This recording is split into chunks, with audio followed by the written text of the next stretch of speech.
桂树小山寺，请君莫走前朝去，听唱新繁杨柳枝。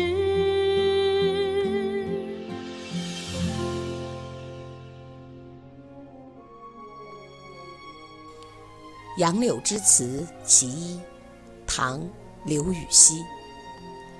塞北梅花羌笛吹，淮南桂树小山辞。请君莫奏前朝曲，听唱新繁杨柳枝。 안녕하세요. 하루의 한 수 당시 300수 이야기 시간입니다. 오늘은 당나라 시호인 유우석의 시 양류지사에 대해 함께 알아보고자 합니다. 이 시에는 우울한 전조곡을 끄고 오늘을 리메이크하려는 의지로 현대인들에게 던지는 신선한 통찰이 담겨 있습니다.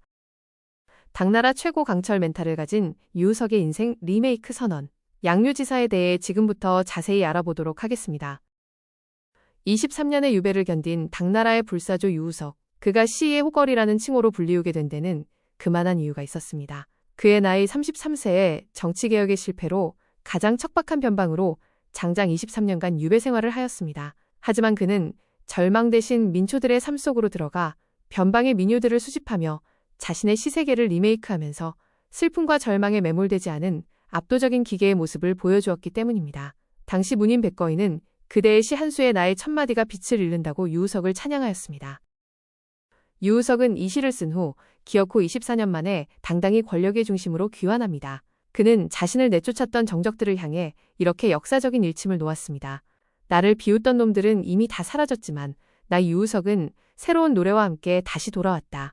이 시 양류지사는 단순한 유행가가 아니라 고난을 뚫고 살아남은 자의 눈부신 승전보였습니다. 결국 버티며 새로운 노래를 부른 자가 승리하였던 것입니다. 그럼 지금부터 오늘의 시 양류지사 전문에 대해 한 구절씩 알아보도록 하겠습니다. 제1구 세북매화 강적취. 북쪽 변방에서 매화락 곡조에 구슬픈 피리를 보내 변방의 눈보라 속 처절한 이별의 소리를 은유하는 내용입니다. 여기서 말하는 세북매화는 한학부 곡조의 매화락을 의미하는 것으로 떨어지는 매화꽃을 보며 이별의 슬픔과 한을 극대화하는 전통적인 옛 곡조를 지칭합니다. 고통의 순간 사람들은 습관적으로 과거의 상처를 곱씹는 애절한 노래를 부릅니다. 시인 유우석은 이를 나아갈 힘을 잃어버린 관습적인 패배주의로 진단했습니다. 제2구 회남개수 소산사. 회남의 개수나무 숲에서 소산사를 부르네. 여기에서 말하는 회남은 회수의 남쪽 지방을 뜻하는데 귀양간 선비나 은둔자들이 머물던 쓸쓸하고 우아한 공간을 말합니다. 개수는 말 그대로 향기로운 개수나무를 말하는 것으로 고결한 선비의 절개나 은둔의 삶을 상징합니다. 소산사는 한나라 시대 회남왕의 문객들이 지은 은둔을 노래한 시들인 초은사를 말합니다.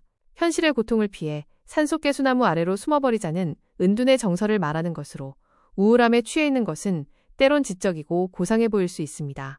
그러나 시인 유우석은 이것이 결국 현실을 외면하고 자신을 갉아먹는 나약함의 발로라고 꿰뚫어 보았습니다. 즉, 시인 유우석은 당시 문인들을 향해 지적인 척하며 슬픔에 취해 있는 것은 고상해 보일지 몰라도 결코 해결책이 될 수 없음을 지적하고 있습니다. 1구와 2구에서 등장하는 매화락, 소산사라는 말들은 과거의 영광과 실패의 트라우마에 갇힌 유효기간이 지난 옛 왕조의 낡은 곡조로 현실을 돌파할 어떠한 에너지도 주지 못함을 뜻합니다. 제3구 청군막주 전조곡. 그대여 제발 그 낡은 옛 조정의 노래는 그만 연주하시오. 23년 유배를 견딘 자가 내뱉는 강렬한 자기 쇄신의 일갈입니다. 이 구절은 과거의 성공 방식도 실패의 트라우마도 이제는 전원 스위치를 내리자라는 개혁을 부르짖는 천년의 캐치프레이즈가 되어 지금까지 인구에 회자되고 있습니다. 나를 갉아먹는 자기 연민, 실패한 과거의 방정식, 쇠락을 부르는 구태의연한 가치관과의 단호한 결별을 선언한 것입니다. 제4구 청창신번 양류지. 그 대신 내가 현대적인 감각으로 새로 리메이크한 이 버드나무 노래를 들어보시오. 여기에서 시인 유우석은 시대의 변화와 민중의 생명력을 흡수해 창조한 새로운 리듬을 제안합니다. 과거의 실패를 바꿀 순 없지만 오늘 부르는 노래의 리듬은 스스로 바꿀 수 있다는 능동적인 변화를 주창하고 있습니다.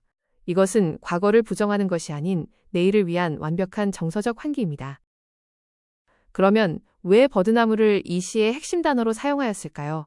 과거 버드나무는 가지를 꺾어 이별을 슬퍼하던 관습적 매개체이며 수동적 슬픔을 대표하였습니다. 하지만 유우석은 이별의 도구인 이 버드나무를 봄을 알리는 가장 강력한 생명력으로 전환하여 능동적 창조를 위한 혁신의 메타포로 활용하였습니다.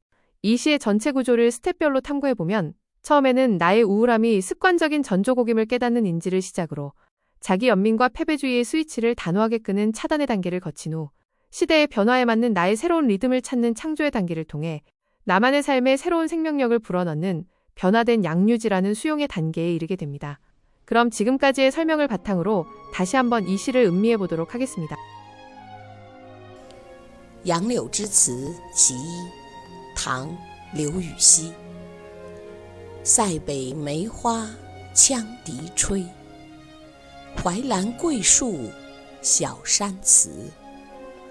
请君莫奏前朝曲，听唱新翻杨柳枝。